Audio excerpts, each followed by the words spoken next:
Hi, myself Dr. Shilpa Badeja from Keshlogy Hair Restoration Clinic, Sector 18, Rohini, new Delhi.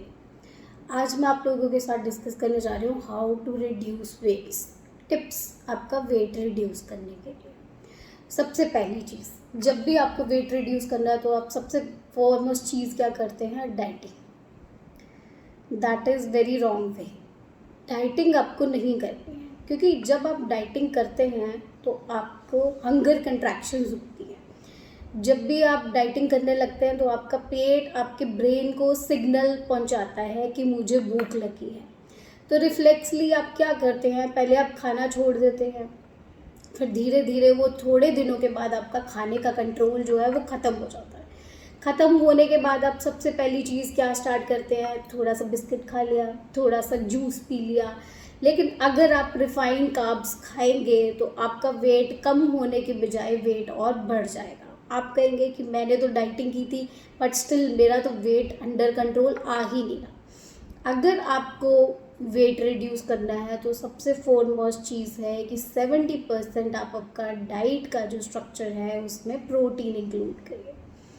30% जो आपका बच गया उसके अंदर आप कार्ब्स रखिए और 70% उसमें प्रोटीन डाइट रखिए। प्रोटीन डाइट क्या करती है? आपको बहुत देर तक आपके पेट को फुलनेस की फीलिंग देती है, जिस वजह से आपको बार बार भूख नहीं लगती।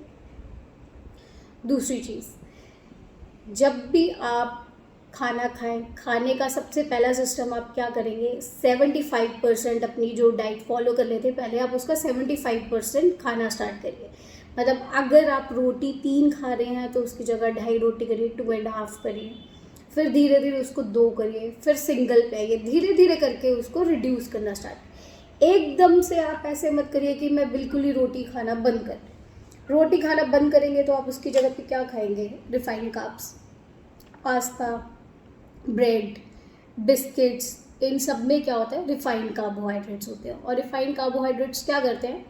हमारी बॉडी के अंदर जैसे ही घुलते हैं वो शुगर में कन्वर्ट हो जाते हैं और वो बहुत ईजिली डाइजेस्ट हो जाते हैं। ईजिली डाइजेस्ट होने की वजह से आपको दोबारा से फिर से भूख लगाती है। तो आप ऐसा डाइट लीजिए जो आपको बहुत देर तक फुलनेस की फीलिंग दे। तीसरी चीज़, आप जो भी खाना खाएं उसको चबा चबा कर खाएं, क्योंकि जब आप चबा चबा कर किसी चीज़ को खाएंगे तो आपके मुंह के अंदर सलाइवा प्रोड्यूस होता है, थूक जिसे कहते हैं। जब वो सलाइवा खाने के साथ मिलता है तो उसकी डाइजेशन वहीं पे ही शुरू कर देता है। कार्ब्स आपके मुंह के अंदर जाते हैं, जब वो सलाइवा के साथ उसको आप प्रेस करते हो तो वो वहीं पे ही उसकी डाइजेशन स्टार्ट हो जाती है। रैदर देन कि बॉडी के अंदर जाके वो डाइजेशन स्टार्ट हो, मुंह में ही सलाइवा से उसकी डाइजेशन स्टार्ट हो जाती है, तो आप इजीली उसको डाइजेस्ट कर पाते हो। फोर्थ चीज़ जो आपको मेन आपको करनी है वो है कि आप 15 मिनट चाहिए 15 मिनट्स के लिए एक्सरसाइज ज़रूर करें। खाना खाने के बाद आप बैठने की बजाय आप आधे घंटा रेस्ट करने के बाद आप वॉक ज़रूर करें, चाहे 15 मिनट्स के लिए करें। मैं कोई आपको ये नहीं कह रही हूँ कि जिम जाओ और जिम जाके आप बहुत इतना अपना वो फॉलो अप करो पूरी की पूरी एक्सरसाइज नहीं। 15 मिनट्स से मोर देन इनफ। मॉर्निंग में अगर आप करते हो तब भी बेटर है, लेकिन अगर आप नाइट का खाना खाते हो, डिनर करते हो, तो डिनर के बाद तो आप ज़रूर ये आदत बना लो कि आपको डिनर करने के बाद एकदम से सोना नहीं। आप थोड़ी देर वॉक करें, वॉक करने के बाद आप सोने की तैयारी करें। और फिफ्थ चीज़, आप पूरे दिन में छोटे छोटे कप ल्यूकवार्म वाटर के ज़रूर लें। उससे क्या होता है? उससे आपकी डाइजेशन जो है वो इंक्रीज़ हो जाती है और आपका खाना जो है वो इजीली डाइजेस्ट हो जाता है। जब आपका खाना डाइजेस्ट नहीं होता तो वो फैट में बहुत जल्दी कन्वर्ट हो जाता है। तो हमें बेसिकली क्या करना है? खाना चबा चबा के खाना है ताकि उसकी डाइजेशन बहुत जल्दी स्टार्ट हो जाए। और दिन में 4-5 बारी छोटा छोटा चाय कप ल्यूकवार्म वाटर का लेना है। बहुत ज़्यादा तेज़ गर्म की बात नहीं कर रही हूँ, हल्का गुनगुना टाइप पानी आप ले सकते हो। बाकी आप मॉर्निंग में फेनुग्रीक सीड्स को भिगो के 1 चम्मच, फेनुग्रीक सीड मेथी दाना जिसे कहते हैं, उससे आप भिगो के नाइट में ओवरनाइट रख दो और सुबह उसको बॉयल करके आप पी सकते हो। और अगर आप डायबिटिक हो तो आप उस मेथी दाने की सब्ज़ी भी बना के खा सकते हो। उससे आपका बेसिकली क्या है कि डायबिटीज़ भी कंट्रोल में रहेगी। और मेथी दाना बेसिकली आपको क्या करता है, जो किडनी के आपके सेल्स नेफ्रॉन्स होते हैं उसके ऊपर भी एक लेयर कोटिंग कर देता है, जो आपको किडनी की डिजीज़ से बचाता है। तो आप बेसिकली उसके आपके ड्यूअल इफेक्ट हो गए, आपका डायबिटीज़ भी कंट्रोल में करेंगे और दूसरी तरफ आपकी किडनी को भी प्रोटेक्ट करेंगे।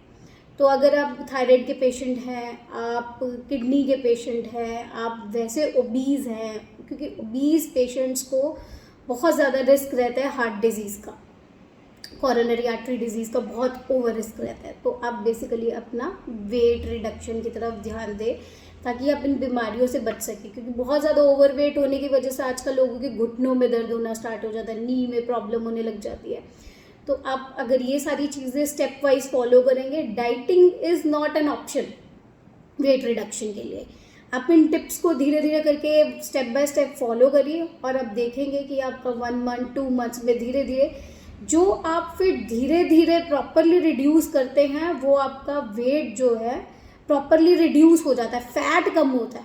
अब सिर्फ वाटर का वेट अगर आपने बहुत जल्दी निकालना है तो 5 किलो वेट बहुत जल्दी निकल जाता है, बट उसके बाद आता है फैट का वेट, वो निकालना बहुत मुश्किल है। और अगर आप इस तरीके से स्टेप बाय स्टेप फॉलो करेंगे तो आपका वेट बहुत ईजिली रिड्यूस हो जाएगा। आपने देखा होगा लोग इतने टैबलेट्स, सप्लीमेंट्स, फॉर्मुलेशन लेते हैं सब कुछ, फिर भी वेट नहीं कम कर पाते, जिम जाते हैं, एक्सरसाइज करते हैं, बट वो मेन बेसिक ये फॉर्मूला, ये टिप्स सब भूल जाते हैं। ये हमें डाइजेशन प्रॉपर चाहिए, हमें कार्ब्स कम चाहिए, रिफाइंड कार्ब्स हमें नहीं चाहिए, प्रोटीन डाइट चाहिए, ये सारी चीज़ें वो फॉलो नहीं करते और फिर एंड अप होते हैं कि उनका वेट कम नहीं हुआ, वेट उल्टा उनका बढ़ गया। तो प्लीज़ मेरे इस इंफॉर्मेशनल वीडियो को लाइक करें, सब्सक्राइब करें डॉक्टर शिल्पा ब्लॉग चैनल को। और अगर आपको मेरी वीडियो अच्छी लगी हो, कोई चीज़ आपको पूछनी हो तो आप कमेंट में भी पूछ सकते हैं। Thank you so much.